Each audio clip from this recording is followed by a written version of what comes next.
3 Aubes Radio.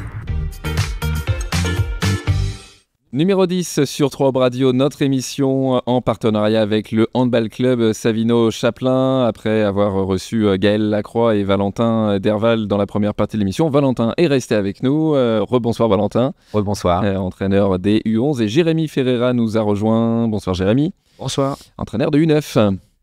Et du coup, finalement, Valentin, t'es resté, puisqu'on l'a dit dans la première partie de l'émission, il y a des passerelles, justement. C'est ça. Entre les U11 et les U9, entre les U9 et les U11, d'ailleurs, pour aller dans le burn-out qu'on évoquera dans quelques instants. Jérémy, pour commencer avec toi, et un peu la même question que pour Valentin et Gaël en début d'émission, est-ce que tu peux nous parler un petit peu de ton parcours dans le handball ? Ok, ça marche. Moi, j'ai commencé le hand à l'âge de 11-12 ans. Puis après à différents clubs, je suis passé par le club de la SPTT 3, l'US Sainte-Maure, et après retourner à la SPTT 3 pour ensuite arrêter quand même pendant assez longtemps, après le travail, les études et voilà, la vie tout simplement. Et j'ai repris le hand il y a 3 ans maintenant avec justement avec Sainte-Savine, avec le Savino et avec l'équipe des SM3, et on m'a proposé il y a 2 ans d'encadrer l'école de hand, notamment avec les U9. Donc là, c'est ma 2e année, donc j'ai renouvelé parce que c'était une belle expérience avec les jeunes. Qu'est-ce qui t'a ramené vers le handball il y a 3 ans ? C'est l'envie du jeu, hein. C'est déjà retrouver un groupe, de retrouver une ambiance, de retrouver les entraînements. Et puis aussi au début, la compétition, je voulais pas forcément faire, c'était pas mon objectif. Puis au final, dès qu'on commence à reprendre les entraînements, qu'on se sent bien, on a envie d'y retourner, d'aller sur le terrain et puis de jouer les matchs. Donc c'est ce qui m'a donné envie. Et puis ensuite, au niveau de l'entraînement. T'es d'abord venu pour rejouer ou pour entraîner aussi en même temps, les deux ? Non, juste pour jouer. Ouais. Et après, il y a une place qui s'est libérée sur les U9. Et puis j'ai vu que c'était quand même, le club était une grande famille, qui a quand même pas mal de joueurs à différents niveaux qui entraînaient déjà. Et je me suis dit, pourquoi pas moi, on va essayer. Si ça me plaît, je continue. Si ça me plaît pas, je le dis, j'arrête tout de suite. Et ça m'a plutôt bien plu. C'est une première expérience alors de coaching voilà, exactement. Au Savino. Donc pour l'instant, tu es plutôt heureux de ce choix. C'est ça, je continue. Voilà, c'est pas grave, ça fait se lever le week-end même quand on travaille pas, mais c'est pas grave. Ça reste quand même un plaisir d'aller le matin retrouver les jeunes, et surtout quand on voit un groupe d'enfants où il y en a entre 12 et 15 et qu'il y a vraiment un groupe commun qui reste fidèle. Parce qu'on pourrait perdre des enfants, parce que sur cette tranche d'âge-là, on va avoir des enfants qui vont essayer plein de sports différents, donc ça va arriver d'en perdre quelques-uns. En fait, on se rend compte que sur une année, on va commencer à 18 sur les portes ouvertes. On arrive quand même à garder une bonne douzaine d'enfants régulièrement, pour pas dire une quinzaine, donc, ce qui fait quand même pas mal de jeunes dans le club. Donc là, un groupe d'une quinzaine, à peu près de U9. Donc le week-end, les entraînements, si je comprends bien. Alors le samedi matin, ouais, c'est ça. Voilà, c'est ça, 10h30 au gymnase Brossolette à la Chapelle Saint-Luc. Et après, donc là, sur cette... Garçon aussi, toi. Ouais, garçon et filles. Donc c'est mixte. Toi, c'est mixte encore à cet âge-là. Alors on n'en a pas beaucoup cette année, ni l'année dernière. On en avait une l'année dernière, et là, on en a une encore. Donc c'est vrai qu'on a quand même une grande partie de garçons. Donc alors que c'est ouvert à cette catégorie-là mixte. Surtout qu'à Savino, il y a des seniors, il y a des filles, il y a des garçons. Oui. Donc c'est vrai que c'est ce qui, sur un point d'amélioration, lorsqu'on justement on voudrait accueillir plus de jeunes, ça pourrait être la partie féminine qui pourrait être peut-être à développer encore sur cette catégorie-là. Donc sur une quinzaine, t'as combien de filles alors ? J'en ai une. Ah, une, ah oui, d'accord. Donc oui, effectivement, et tu la gères comment cette jeune fille pour qu'elle ne soit pas dépaysée C'est elle toute seule, elle s'est complètement fondue dans le groupe, et puis de toute façon à cet âge-là il y a pas tant de différenciation en termes de compétences, capacités ou autres. Ça permet vraiment de se dire là tu découvres le hand, garçon, fille, première année, deuxième année, novice ou un peu plus, il n'y a pas ce niveau où il y a une grosse différence entre les jeunes, donc du coup, elle s'est complètement intégrée au... Oui, parce que toi, dans ces U9, tu en as donc qui ont peut-être été au baby hand avant, et tu en as dont c'est la première année, Exactement. C'est ça qu'il faut gérer. Il y a du baby hand, donc qui passe ensuite en U9. Il y en a donc U9, donc moins de 9 ans. On en a quand même qui vont avoir jusqu'à 2 années de hand déjà. Et d'autres que c'est leur premier sport collectif, c'est leur première expérience. Et là, du coup, on part vraiment sur des bases motricité, l'apprentissage des règles, utilisation du ballon, et surtout qu'ils aient envie de faire du hand, puisque s'ils ont envie, ils vont forcément venir aux entraînements, s'améliorer. Et derrière, pourquoi pas continuer dans d'autres catégories, notamment avec Valentin et les U11. Est-ce que tu essayes d'amener justement toi à ce groupe? Déjà qui s'amusent. Donc on met ça sous forme d'animation. Personnellement, du coup, je suis animateur, notamment pour la commune de Sainte-Savine. Donc du coup, j'apporte ce que je peux connaître dans mon métier et dans les entraînements, qui prennent du plaisir à travers différents jeux. Et puis ça, c'est beaucoup en début d'année. Puis après, on corse un peu les choses avec des entraînements plus techniques, plus ciblés, que ce soit sur les passes, sur le dribble, sur la motricité. Et à côté de ça aussi, on relâche un petit peu par des jeux, mais on veut surtout qu'ils s'amusent. Et en fait, sans forcément de compte, ils s'amusent et en fait, ils apprennent. C'est ça l'objectif, c'est ce qu'on essaie d'apporter, en sachant que je ne suis pas tout seul sur les U9. Donc, il y a France Gabella qui est là régulièrement. Il y a aussi Thomas Janton, qui est un joueur de la Nationale 1, ouais.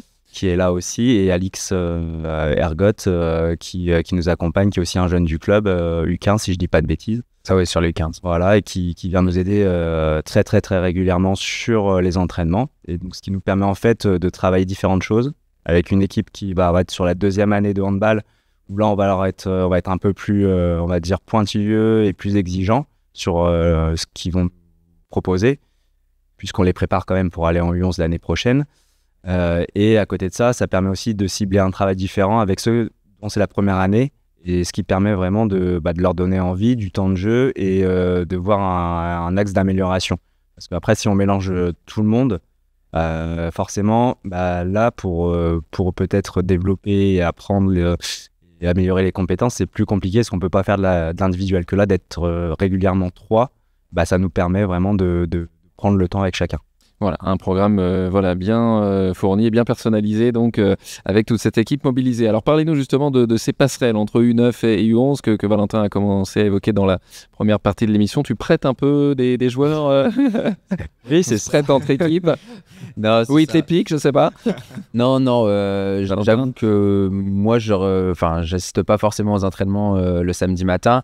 Donc, c'est plus dans le sens, ceux qui ont l'habitude de voir les U9 s'entraîner et même jouer sur différents plateaux. Ceux qui ont peut-être un peu plus de capacité et qui peut-être vont avoir une progression plus importante en étant sur la catégorie du dessus, au lieu de rester sur leur catégorie. Et donc le but, c'est pas de déshabiller non plus les U9. Et donc en général, on essaye de faire en sorte qu'ils restent aussi sur les U9 si les enfants aussi le souhaitent. Après, c'est au bon pouvoir des enfants, mais qui restent sur les U9 et qui viennent aussi sur les U11 pour justement apprendre, comme je disais tout à l'heure, un peu les bases du handball et les postes et comment ça se joue vraiment au handball. Jérémy, ça a été mis en place récemment, du coup, cette passerelle ou... On le faisait déjà sur déjà la première année où je suis arrivé, parce qu'on s'est rendu compte qu'il y avait certains jeunes qui avaient une aisance, une facilité. Et on ne veut surtout pas que dès le départ, ils prennent des mauvaises habitudes. C'est-à-dire qu'un U9, si il se débrouille bien, on lui donne la balle, il va dribbler jusqu'au but et il tire. Trop facile, quoi. Trop facile. Et nous, ce qu'on ne veut pas, c'est justement qu'il y ait cette facilité-là où tout de suite, il y a les mauvais réflexes qui peuvent s'installer. Donc c'est pour ça que on se concerte entre les différents coachs et on arrive à cibler quelques enfants. Nous, on va ensuite se rapprocher auprès des familles. Déjà d'une, est-ce qu'elles sont disponibles? Est-ce qu'elles ont la possibilité? Est-ce qu'elles sont d'accord? Et bien entendu, l'enfant, est-ce que lui en a envie ou pas? Parce que si l'enfant dit non, je ne veux pas aller en U11, je veux rester en U9, il reste en U9, il n'y a aucun problème. Et derrière, souvent, ils sont contents on leur propose d'aller faire un entraînement test. On voit ils voient tout de suite si ça leur plaît ou ça leur plaît pas. Et puis à ce moment-là, ça se met en place. Et nous, on garde quand même sur l'entraînement ces U9-là, mais ils peuvent participer à un entraînement dans la semaine avec Valentin pour justement apprendre d'autres choses et encore améliorer leurs compétences en handball. Toujours l'idée, c'est que chacun progresse selon son rythme, en fait, et que ça soit adapté, en fait, Valentin. C'est ça, oui, c'est vraiment que ça soit adapté et c'est aussi pour peut-être que les jeunes ne se lassent pas sur les U9, justement comme disait Jérémy, au bout d'un moment de dribbler et d'aller tout seul vers le but, c'est pas forcément fun, que ce soit pour le joueur en question ou même pour l'effectif. Donc ça permet aussi de voir d'autres choses et d'éviter les mauvaises habitudes parce que le dribble au handball, c'est pas la meilleure des choses. Alors, on en parlait aussi un petit peu en off en préparant cette émission, Jérémy et Valentin. En U9, toi, Jérémy, c'est encore une période où au niveau des postes, on n'est pas fixé, c'est ça on tourne pas mal. Exactement, il n'y a pas de poste à part le gardien et les joueurs de champ. Donc, généralement, c'est un 5 contre 5 sur les plateaux. Donc, puisque régulièrement, les dimanches ou samedis, il y a des plateaux U9 avec 3 à 5 équipes qui se rencontrent sur une après-midi. Et il n'y a pas de poste, c'est-à-dire que le gardien il va pouvoir changer plusieurs fois au cours du match. Et surtout, il n'y a pas le positionnement, le central, le demi-centre, l'arrière, ailier. Nous, on leur apprend surtout la base, c'est-à-dire de ne pas jouer ce qu'on appelle en grade de raisin, les uns sur les autres, et de pouvoir défendre avec chacun de son joueur, de pouvoir avoir ce réflexe attaque-défense. Et bien entendu, comme disait Valentin, de pouvoir faire la passe. Et puis comme dirait Thomas, donc le joueur de la Nationale 1, la balle va plus vite que vous. Donc c'est vrai, donc on essaie de leur apprendre tout de suite ces bases-là, et il n'y a pas du poste. Ils n'apprennent pas ce poste-là, c'est vraiment après dans les autres catégories. Là, ils sont sur l'ensemble du terrain et c'est des demi-terrains. Donc c'est après au 11 qu'on se spécialise notamment. C'est ça. Nous, sur les U11, ça se passe les matchs en 3 tiers-temps. On a le premier tiers-temps qui va être sur de la tout-terrain qui va ressembler du coup au plateau U9. Par contre, sur les 2 autres tiers-temps, on va avoir des défenses imposées. Et donc, qui dit défense imposée, forcément des postes. Et on rentre là vraiment dans le handball qui va se passer dans les autres catégories au-dessus.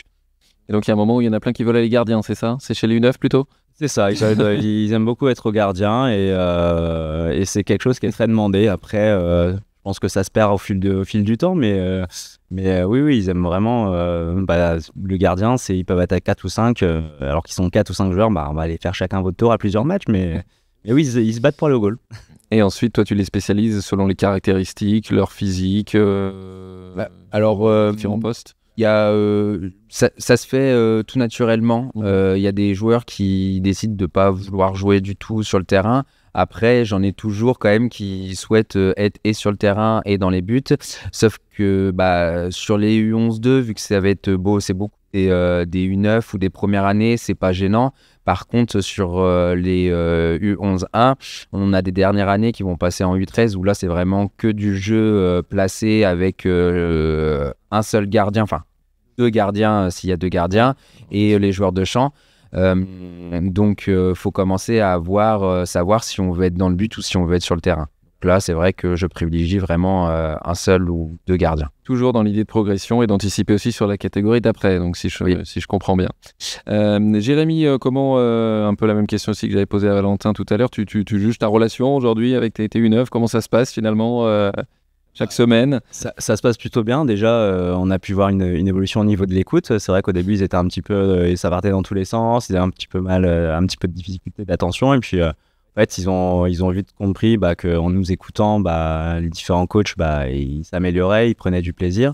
Non, franchement, c'est une bonne relation de confiance. Des fois, j'ai l'impression de leur crier un petit peu dessus en plateau, un peu de façon véhémente. Et en fait, lorsque je me rends compte qu'on vient me voir, les enfants viennent me voir, ils font « Oh là là, comment ils se sont fait disputer, crier dessus par l'autre coach à côté ?» Et je dis « Ah bon, mais moi aussi, je vous crie dessus. » Ils font « Non, ça va. » Je fais « Bon, c'est qu'il y a une bonne relation. C'est des enfants qui ont envie, on rigole bien. Et puis surtout, moi, le marqueur que j'ai, c'est je commence avec 18, enfin, on commence avec 18 enfants au départ pour ceux qui veulent essayer.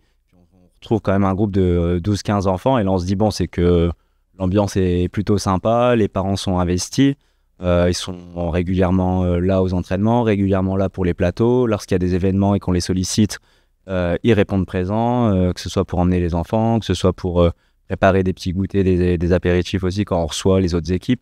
Donc il y a une vraie ambiance familiale et puis ouais, franchement c'est plutôt une bonne ambiance et les enfants apprécient. Donc, tu as déjà signé le contrat pour la saison prochaine Après, ça dépendra des contraintes professionnelles, mais il n'y a pas de raison. Valentin, toi aussi, tu envisages de continuer selon les contraintes pareilles aussi professionnelles qu'il peut y avoir. Continuer. Après, c'est vrai que vous prenez du plaisir en tout cas. Oui, c'est sûr. Après, ça dépend aussi, peut-être qu'il y a d'autres effectifs qui ont des besoins. C'est vrai qu'on tourne beaucoup. Il y en a beaucoup qui sont papas de joueurs ou joueuses et qui aiment bien aussi suivre leur enfant. Donc, c'est vrai que ça peut bouger aussi au niveau des entraîneurs. Donc, moi, étant donné que pour le moment, je n'ai pas cette contrainte-là, on va dire que je vais là où il y a besoin. service du club. Alors, on va dire ça comme ça. Exactement. Jérémy, le programme là, pour les U9, là, en ce printemps, est-ce qu'il y a des choses particulières Oui, déjà, il y a un tournoi à Nogent-sur-Seine ce dimanche matin. Et après, tous les entraînements le samedi matin, bien entendu, à 10h30. Et il y a quand même plusieurs plateaux au mois d'avril, au mois de mai, au mois de juin, plutôt chargés donc, pour la fin d'année des U9 qui vont bien jouer. Voilà, ça va pas chômer alors. Non, on va pas s'ennuyer les week-ends. Effectivement. Merci beaucoup, Jérémy Ferrat, entraîneur des U9, donc, d'avoir été avec nous aujourd'hui sur 3 Radio et sous le regard des vidéos de Studio G, exceptionnellement, qu'on remercie encore. Valentin, merci beaucoup. Merci à toi. Entraîneur du U11, et on resalue Gaël Lacroix qui était avec nous en début d'émission pour les U11, le baby hand et le hand ensemble. Voilà, casquette au handball club Savino Chaplin. Et puis on rappelle également que l'Entente, l'équipe 1 de l'Entente, l'équipe senior, jouera ce week-end face à l'Entente d'Utel. Ça sera un déplacement, voilà, pour aller chercher, on l'espère, les points qui manquent encore pour le maintien, mais on y croit. Merci à vous deux. Merci bien sûr à France qui nous aide à préparer chaque mois cette émission. France Gabelais, on se retrouve le mois prochain pour une nouvelle émission numéro 10 en partenariat avec le handball club Savino Chaplin. À très vite. 3 Radio